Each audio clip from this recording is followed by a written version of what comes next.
Okay, today we're going to talk about vectors. And this is going to be very important because we're going to be using these pretty much for the rest of the semester. Okay, so let me write a definition here for you. A vector is a directed line segment. Now, there are other definitions that you can use for vectors. And when you take linear algebra, you will learn that there's lots of different kinds of vectors. But in this class, we're only going to talk about one kind of vector.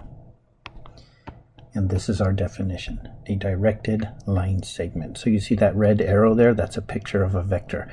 It's a line segment and it has a direction. That's what the arrowhead is indicating, a direction. So that's a line segment that is, I mean, depending upon the size of your screen, I don't know, but on my screen here, I would say it's about 1.75 inches long, and it points sort of up and to the right. Okay, it has a direction and a length, and that completely defines the vector. Okay, let me write that down. A vector is completely defined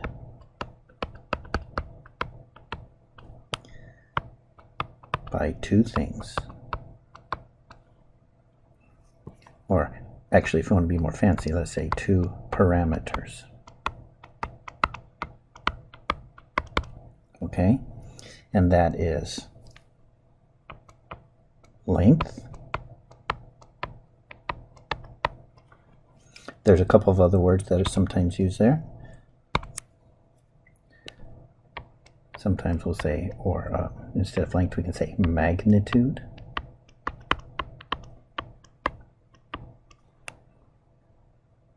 And some people like to use the word norm.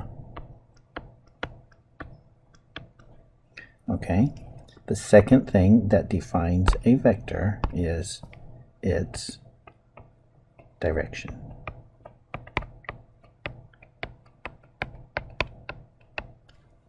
Okay, so this is important. If I were to take that red vector there, okay, if I were to grab that and move it, let's say, over here. Darn it. Okay, if I made another copy of that and let's say move it to here. Okay, this is really important.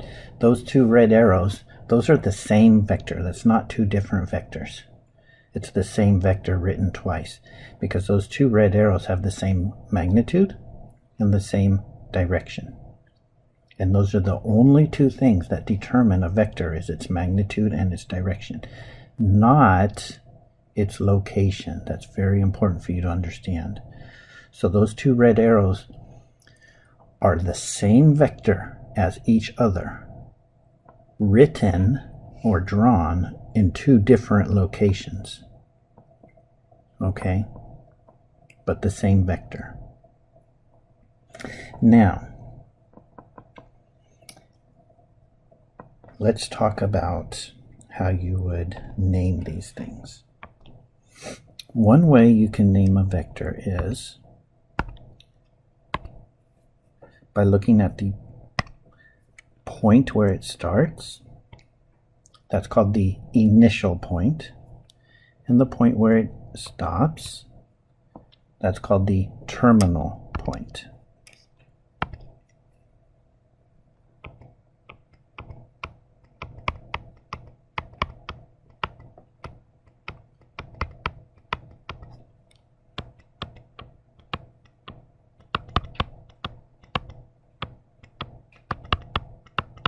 Okay, so let's just call those, in this case, let's call the initial point P and the terminal point Q. Okay, then I could name that vector PQ.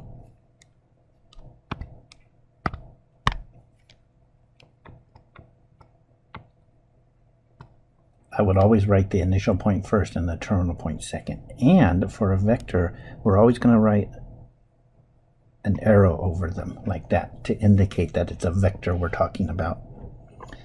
Okay, because we're going to have variables, we're going to have points, and we're going to have vectors. Okay, so always when you're talking about a vector, we put an arrow over the top of it so that you know it's a vector. And in books, they either put an arrow over the top or they make it bold. That's how you know it's a vector.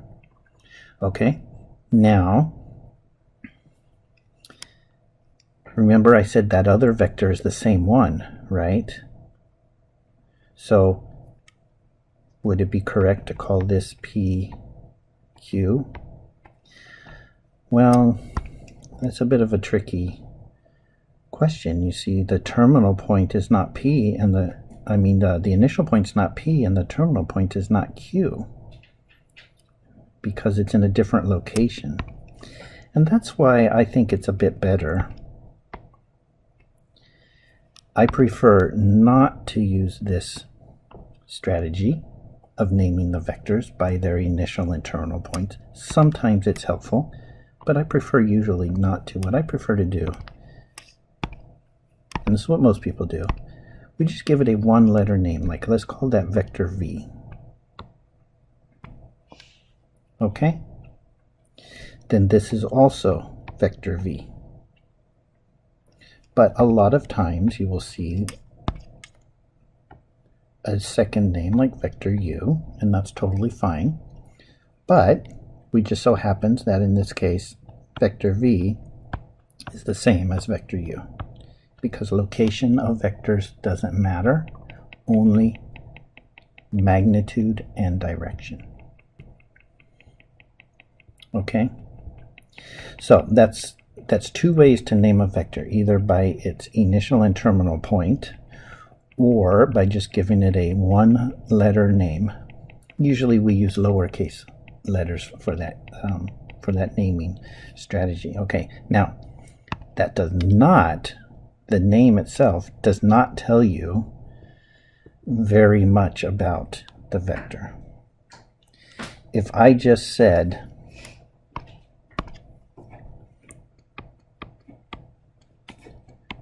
imagine vector V. And I don't mean that red one, so let me erase it, okay? What if I just said imagine vector V? Well, how would you imagine it? I'm not telling you how long it is, and I'm not telling you what direction it's pointing, so you can't imagine it, right?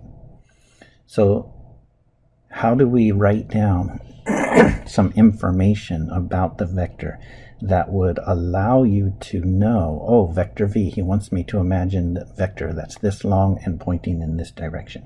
How do we do that? We do that using, there's two different ways.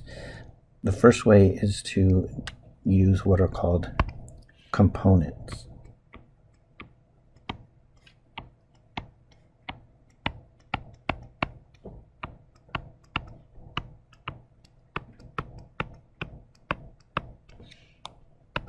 Okay, let's put some axes here. Let's put an XY axis here. So that's two-dimensional space there. That is usually called R2. Let's put an XYZ axis.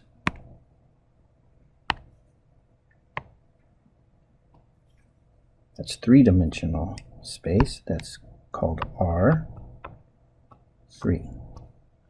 Okay. Now, let me draw a vector in R2 starting at the origin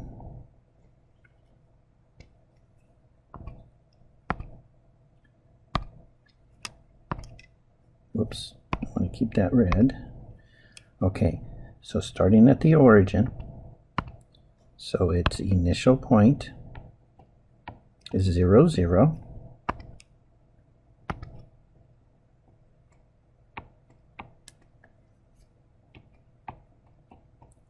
and its terminal point,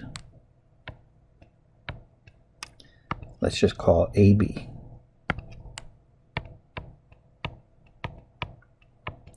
Okay, I'm using parentheses around the coordinates of points. That's what we normally do. So let's give that vector a name. Let's call that vector V. Let me make that smaller here.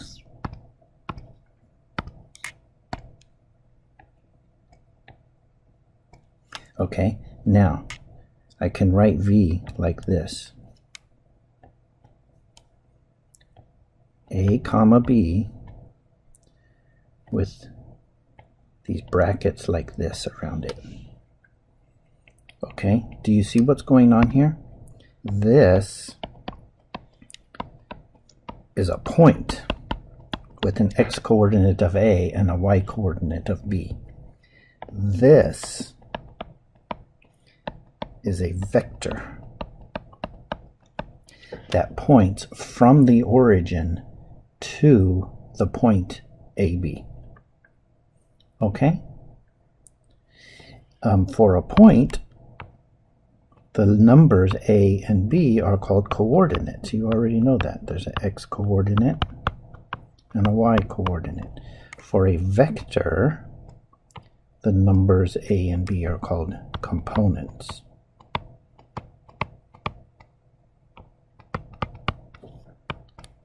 Okay? And remember, the location of a vector doesn't matter, only the length and the direction. So, if I were to take that same vector and draw it somewhere else, it would still be called vector AB.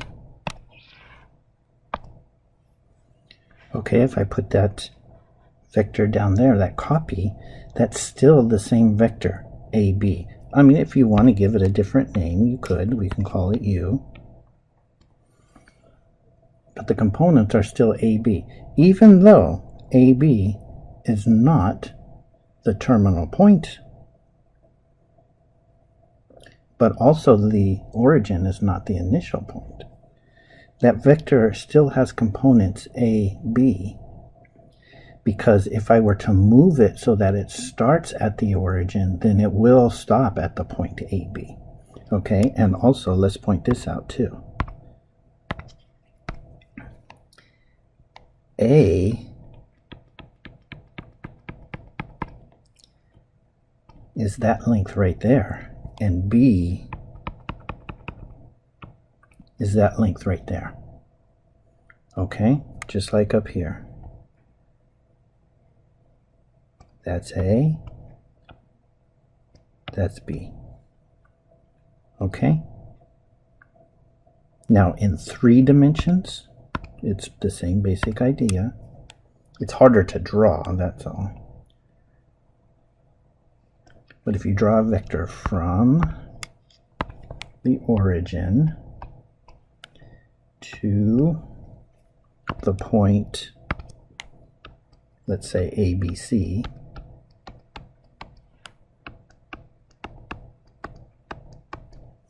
then I can write that vector like this.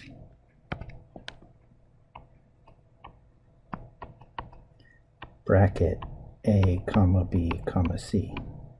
And those are the 3 components of the vector. Okay? Now, the components are very, very useful because you can calculate the magnitude and the direction of the vector just by knowing the components. Okay, I'm going to erase this extra copy down here. So let me show you something. How do you find the magnitude or length of a vector? So first of all,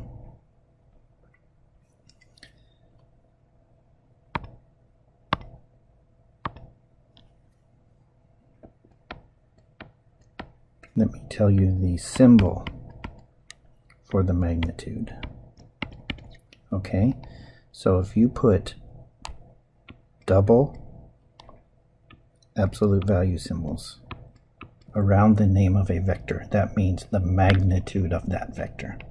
Okay, and in R2, it's very easy to find the length of a vector. If you think about it, you already know. If the components are a and b, then the length of the vector would be the square root of a squared plus b squared. Okay? In three-dimensional space, the magnitude of the vector would be the square root of a squared plus b squared plus c squared. That's how you calculate the magnitude, if you know the components. Okay? How do you calculate the direction if you know the components? Well, first of all, you have to ask yourself,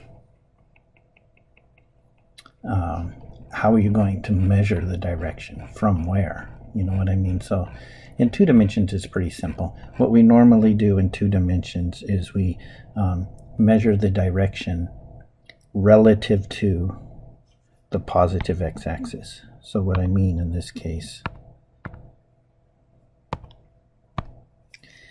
is, let's take this angle right here. Let's call that theta.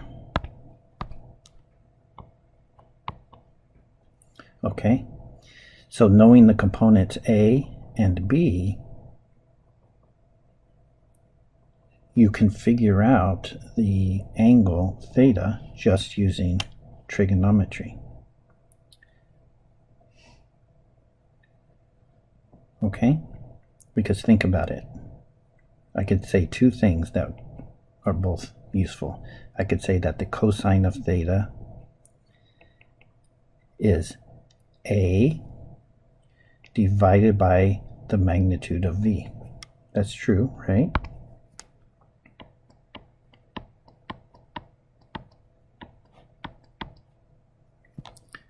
It's adjacent over hypotenuse.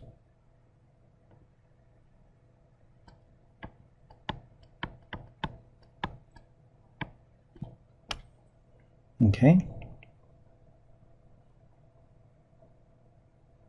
You could also say sine of theta is b over the magnitude of v. That's also true.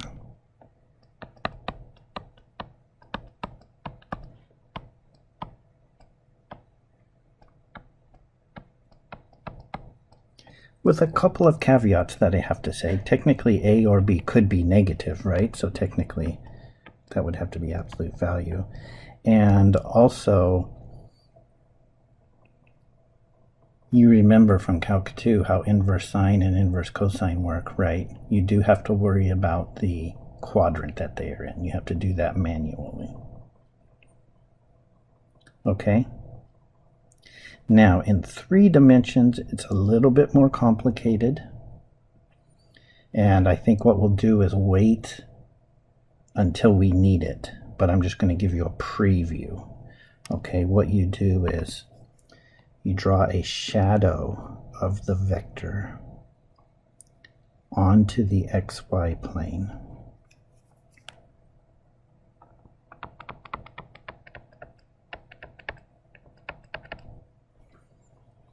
Okay, and then you measure one angle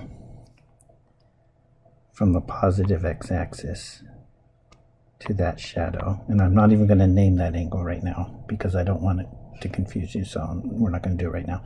And then you measure another angle from the xy plane up to your vector. Okay, but we're going to hold off on that until we actually need it.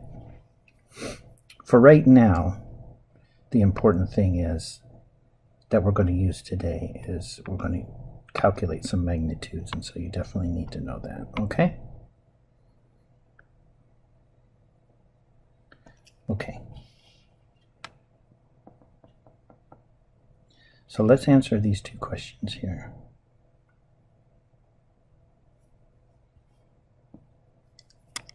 So here's one question.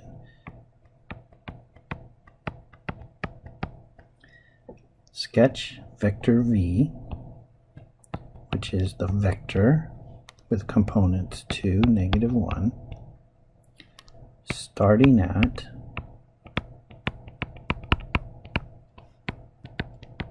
the point 3, 2. So let's do that.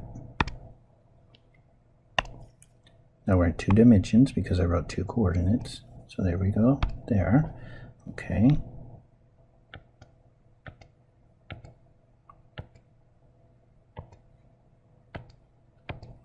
So first let's find our initial point, the point 3, 2.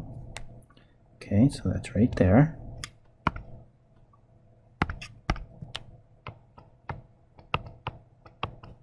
Okay, let's draw the vector 2, -1, starting from there. Okay, it's going to go forward 2 and down 1. So right about like that. What would the terminal point of that vector be? If you start at 3, 2 and you go forward 2 and down 1, you'll be at the point 5, 3, right? So that's our vector.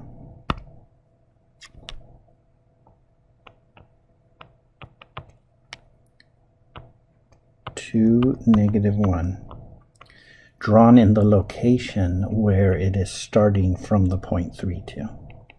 Okay, let's do this question.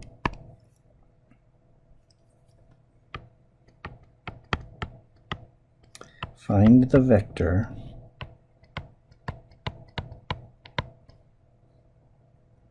from the point -3, -2 to the point -1, 2. Okay, let's draw those 2 points.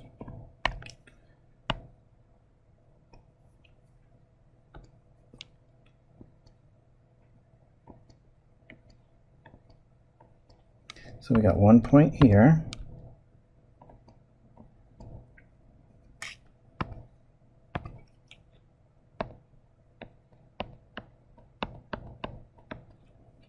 Okay, and another point here.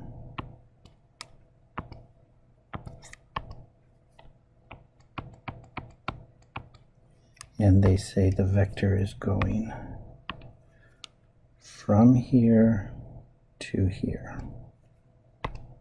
Let's find that vector. Okay, so that's relatively easy to do. I just need to know this distance and this distance. Okay, that's 2 and that's 4. So that vector will be the vector with components 2, 4.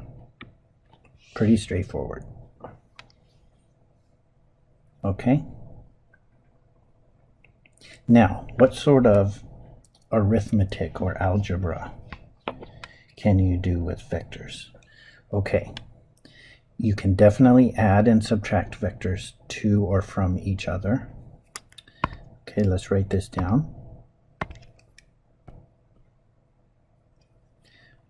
We call this vector addition.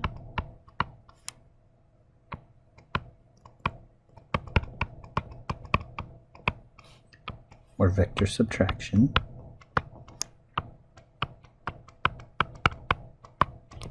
Okay. Let's say you have vector u. Let's just write components u1, u2. The components are numbers, right? That's why I'm not putting an arrow over them. The components are numbers. The 2 components together give you a single vector. Okay, let's say we have vector v with components v1, v2. Okay, then if I want to add vector u plus v, or if I want to do subtraction u minus v, that will give me a vector, and the components will be u1 plus or minus v1, comma, u2 plus or minus v2. And if it were in 3 dimensions, it works the exact same way. It's just that you have a third pair. You would have u3 plus or minus v3 as the third component. Okay? So that's vector addition and subtraction. All right, can you multiply two vectors together? Yes, you can, but it's complicated because there's actually 2 different ways of doing it. Okay, so we're going to do those in the next lecture, so let's not worry about multiplication right now. Can you multiply a vector times a number? Yes, you can. That's simple. That's called scalar multiplication.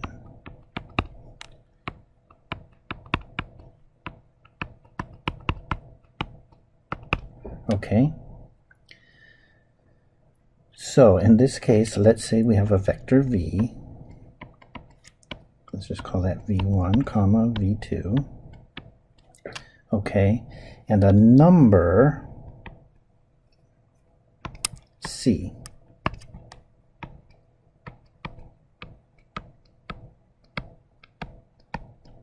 Okay, now you can take vector v. Well, let me draw that better. And you can multiply it times the number c.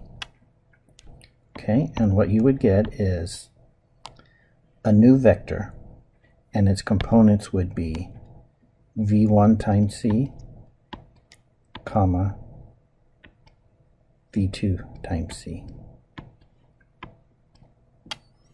Okay? Why is that called scalar multiplication? Here's the reason why.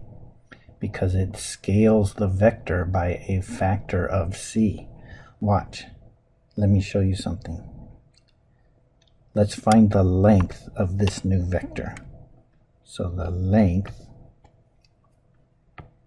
of the vector c times vector v. Number c times vector v. That gives us a new vector. Let's find the magnitude of that new vector. Okay, so it would be the square root of cv1 squared plus cv2 squared. Let's calculate that. That's the square root of c squared v1 squared plus c squared v2 squared. Let's factor out a c squared there.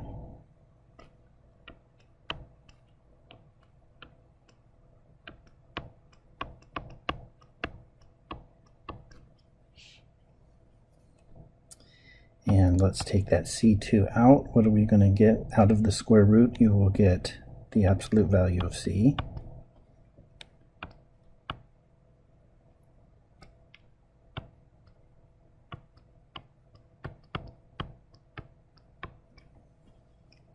And what is that? Notice that that is just the absolute value of c times the magnitude of vector v.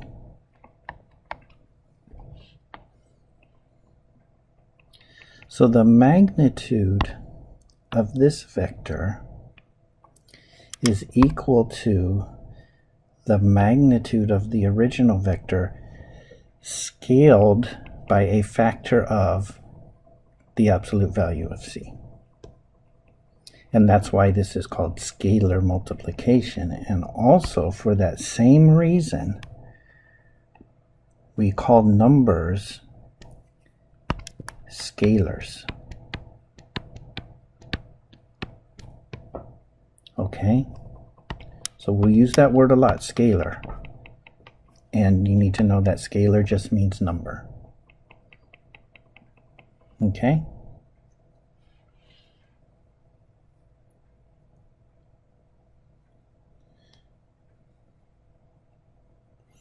Okay, now, what about parallel vectors? Vectors are parallel if they point the same direction. Okay? You already know what the word parallel means. They're parallel if they point the same direction.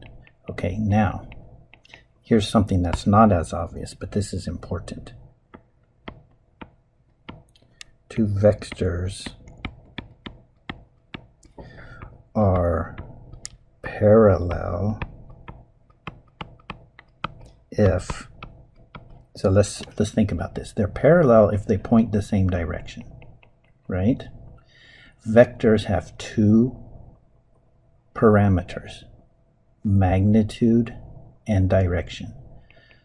If you have two parallel vectors, then they have the same direction. So the only difference would be the magnitude. Okay. And how do you change magnitudes? By scalar multiplication. So two vectors are parallel if they are scalar multiples of each other.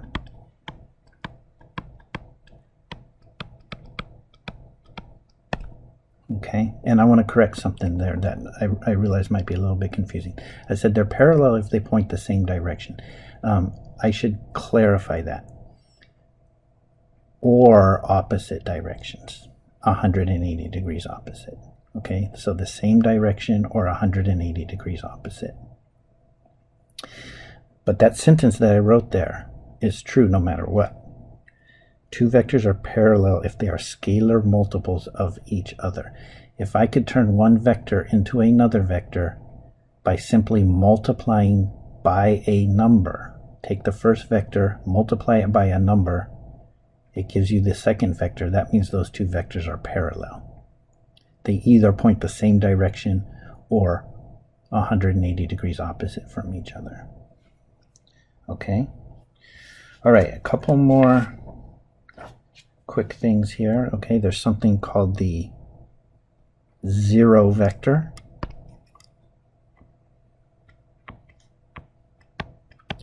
It's a very important vector, but you can't see it. We write a 0 with an arrow over it. Okay, and it is the vector with components 0, 0. So it still has a magnitude, but the magnitude is 0. And because of that, we can't see it. Okay, but it's still an important vector. In 3 dimensions, it would be 0, 0, 0. Okay? There are things called unit vectors. Notice that's plural. I didn't say unit vector, I said unit vectors. There's many of them. Okay? A unit vector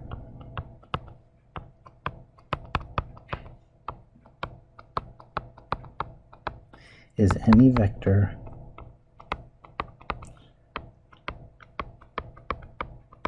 with magnitude 1.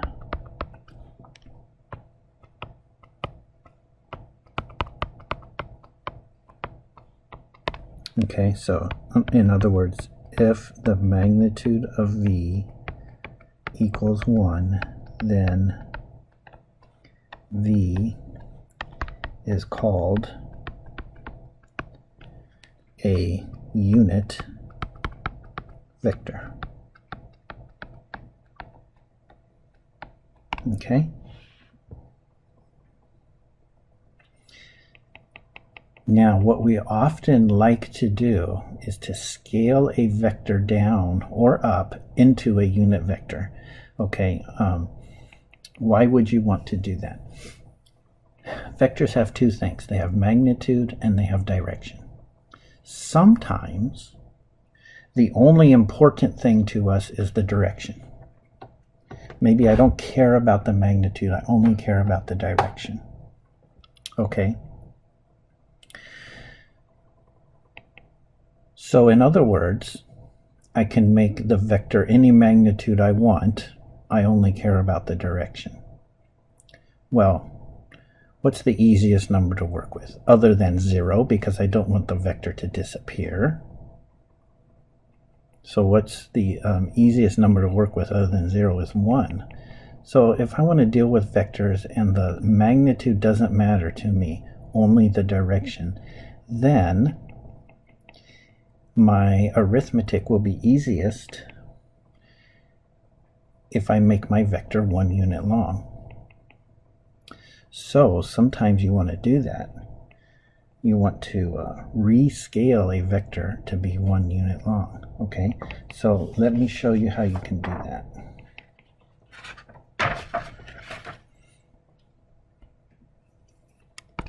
Let me write this question. Find a unit vector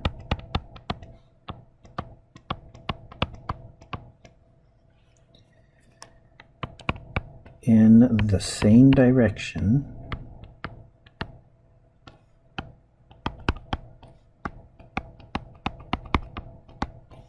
as vector v, which is 3, 1, let's say. Okay, so what I want is I want a scalar multiple of v that has a magnitude of 1. What would you like to call this vector? Should we call it u? Let's say u equals a, b. Okay, and we want the length of that vector to be 1, and we also want it pointing in the same direction, which means we want the ratio of a to b to equal the ratio 3 to 1. Okay, how are we going to do that? Well, if we just try guess and check, then it can be quite difficult. But there's a very, very easy way to do it. Okay, all you have to do is calculate the length of v right now, and then scale v by the reciprocal of that. Okay, so let's find the magnitude of v. That's the square root of 3 squared plus 1 squared, which is the square root of 10. That's how long v is. Okay, so what we do now is we take v and we multiply it by the scalar 1 over the square root of 10. And we get the vector 3 over root 10, 1 over root 10. And there is a unit vector that is pointing the same direction as v. It's very easy, isn't it? Should we check it to make sure it's a unit vector? Let's go ahead and call it u, okay? Let's see if the magnitude of u is 1. So the magnitude of u would be the square root of 3 over root 10 squared plus 1 over root 10 squared, which is the square root of 9/10 plus 1/10, which is the square root of 1, which is 1. That's true. But I could have told you it was going to be true anyways, because look, let me show you algebraically. If you take a vector and then multiply it times the reciprocal of its magnitude, and then you calculate the magnitude of that vector, the scalar factors out,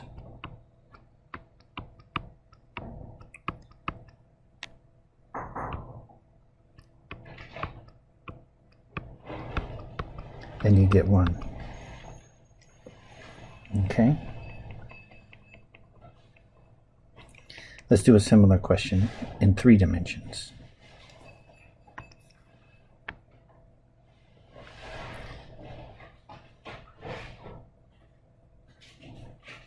Okay,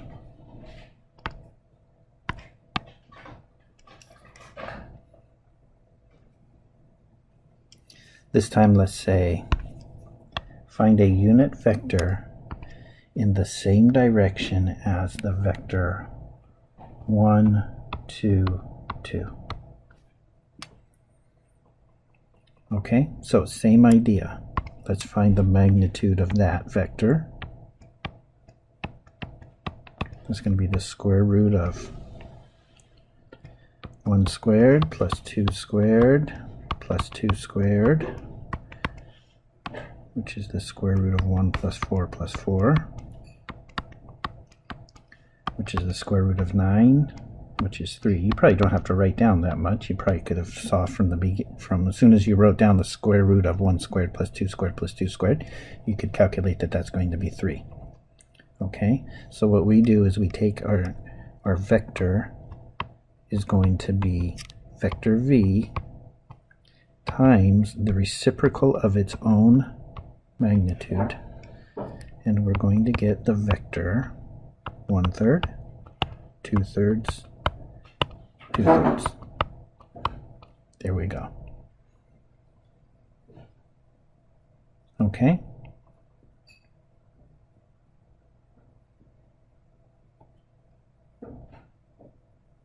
Here's another question. Find a vector in the same direction of v that has a magnitude of 5. Okay.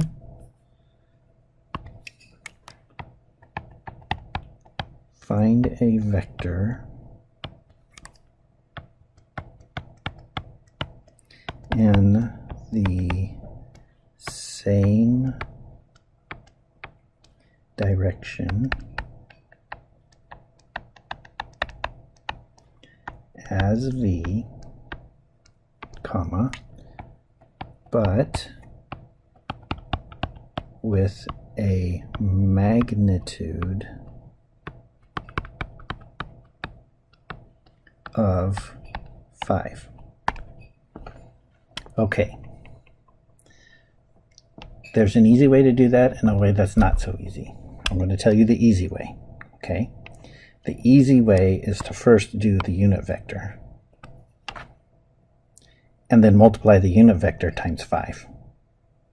That's the easy way. It's a two-step process. You take v, you find a unit vector in the same direction as v, then you take the unit vector and you multiply it times 5, and then you'll have your answer.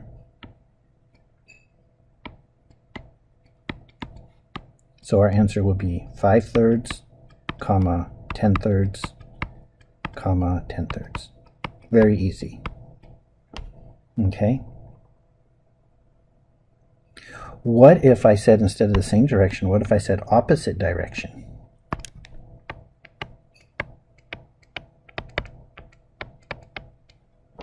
Then you just multiply it by a -5 instead. Changing the sign of the component changes to the opposite direction. Okay? All right, we're getting near the end. I want to show you a couple more things and then do 2 examples. Okay, so the first thing I want to show you next is it's in the book as Theorem 86.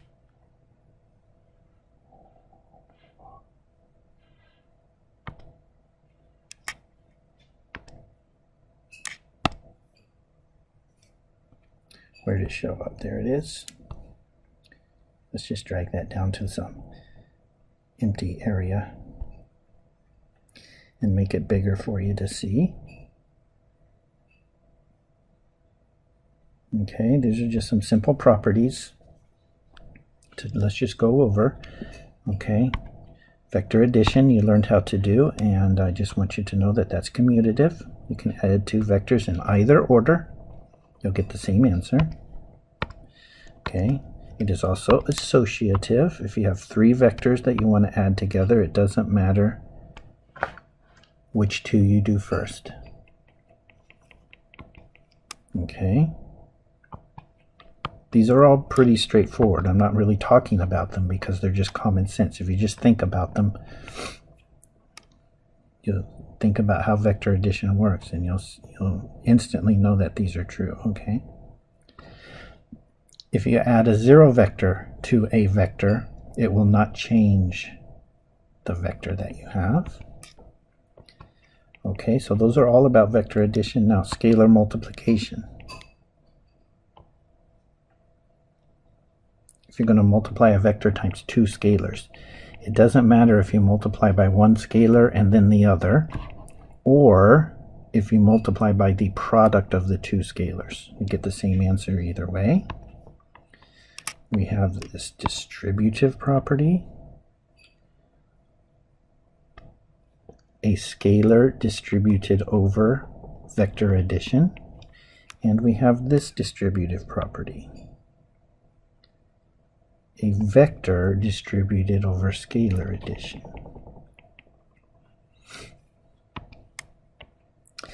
Okay, any vector times the scalar 0 will give you the 0 vector.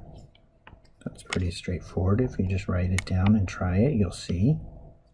We've used this one already. If you're going to calculate the magnitude of a vector times a scalar, you're going to get the absolute value of the scalar times the magnitude of the vector. And finally, the only vector with a 0 magnitude is the 0 vector. And by the way, what's the direction of the 0 vector? That's sort of a gray area. I mean, you could say it has no direction at all, and you could also say it points in all directions at once. And so it's a little bit, sounds like it doesn't follow the rules of vectors, because a vector is supposed to have a magnitude and a direction. The point is that for the 0 vector, you could pick any direction you want and say that's its direction. Okay.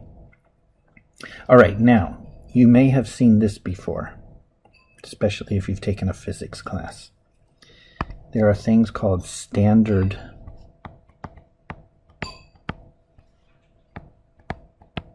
unit vectors.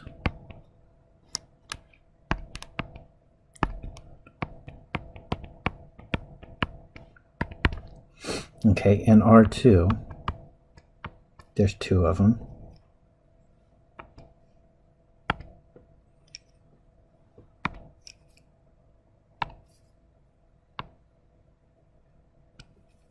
Okay, so there is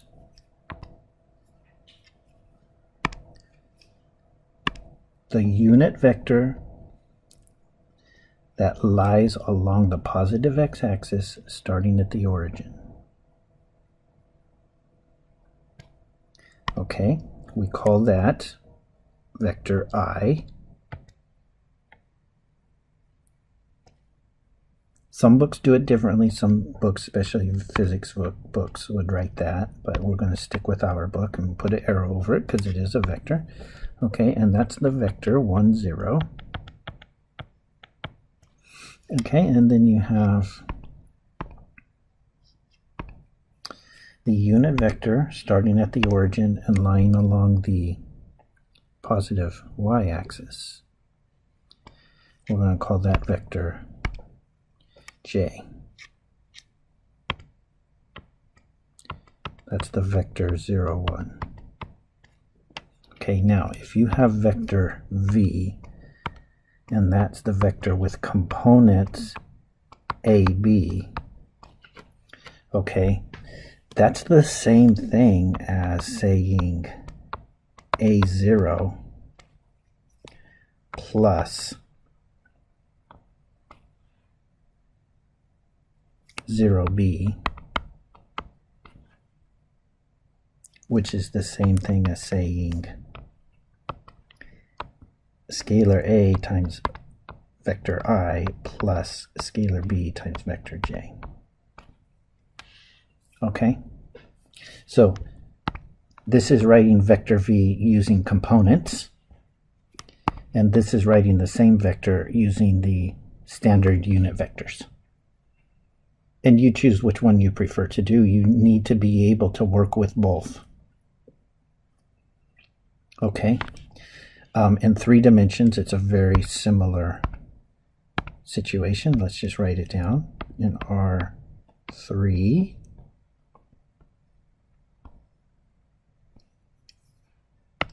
Sorry. Okay, let's put the axes here.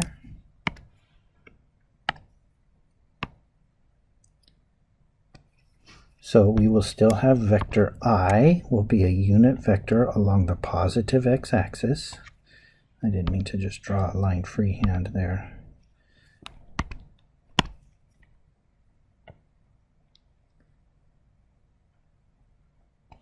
Okay, so let's call that I. So that would be 1, 0, 0. You have vector k along the positive y-axis, unit vector.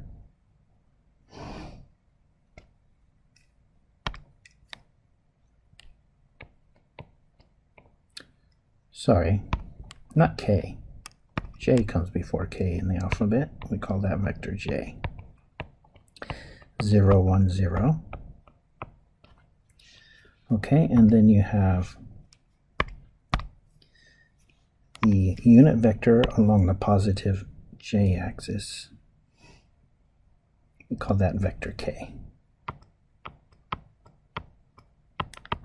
And that's the vector with components 0, 0, 1.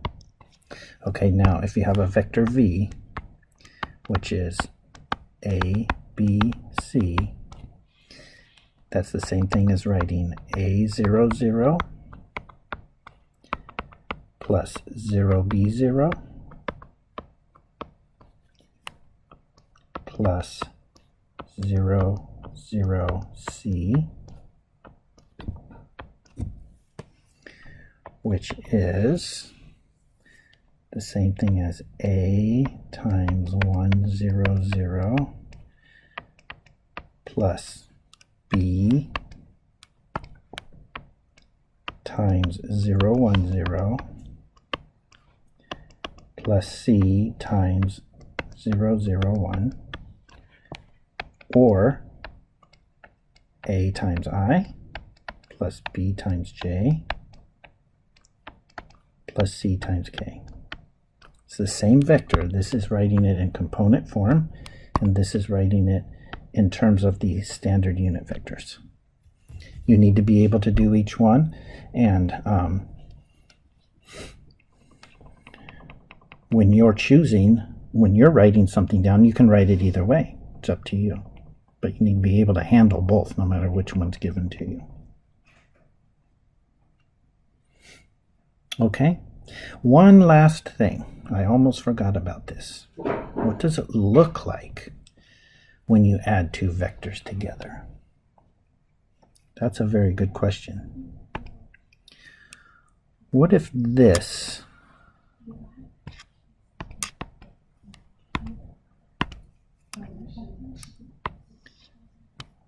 it's not showing up, why not? Okay, what if this is a vector v?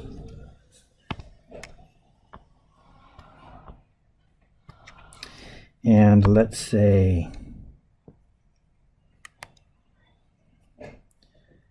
I would like to put some axes here. Let's make an XY axis here. And let me move that so that v is coming right out of the origin. Okay, there we go. So what if that's vector v? And then let's call maybe this vector, let's call that vector w.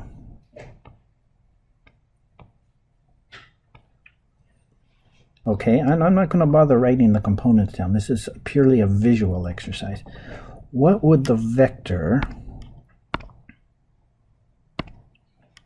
v plus w look like?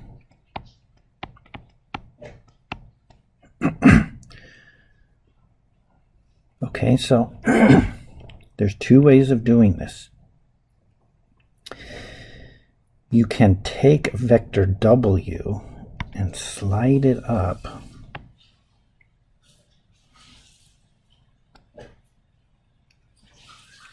so that it begins where v ends. So I can grab vector W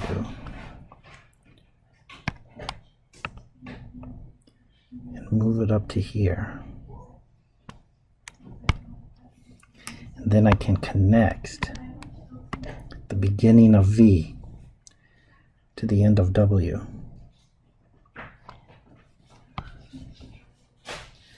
And that is what vector V plus W would look like. That's one way to do it. Okay. Another way to do it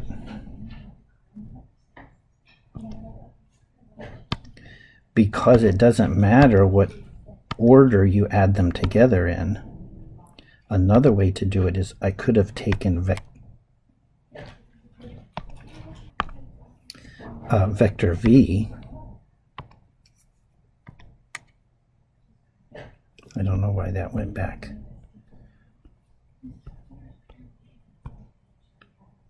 Okay, here we go. I could have taken vector V and slid that to the end of W.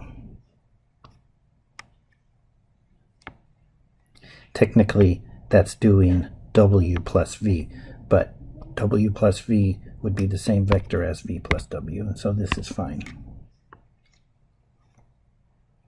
Give me the same answer.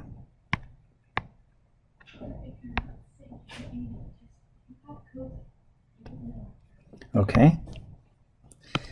And one other method that doesn't require you to slide anything is to do this. Let me go back to the original picture here. So this last method is called the parallelogram method, which is you copy V here. I'm going to do this straight hand, so it won't be perfect. And copy W here. You'll get a parallelogram.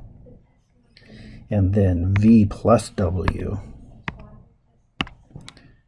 will connect the two corners of the parallelogram, the opposite corners here. That did not work. Hang on.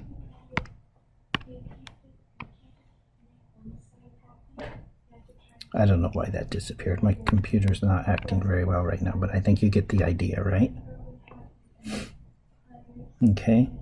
And how would you do subtraction? Okay. So again, this will be the last thing we do today. I was going to do some examples with you, but we'll have to save those for next time because this lecture is getting very long. Let's say here is vector V, and here's vector W. And how would you draw vector V minus W? Okay, here's the trick. V minus W, this is at least how I do it. I say, that's the vector that I add to W in order to get V. And so the way to do that, in my opinion, the most straightforward way, is you draw a vector from the end of W to the end of V.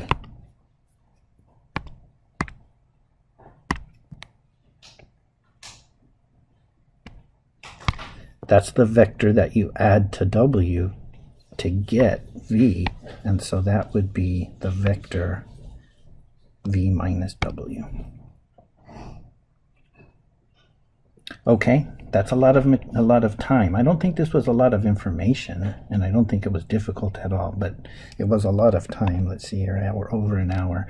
So I've got some practice problems here, some physics problems to do with you, but we'll save those for the next lecture, which probably means the next lecture is going to be pretty short. Okay? All right, have a good afternoon.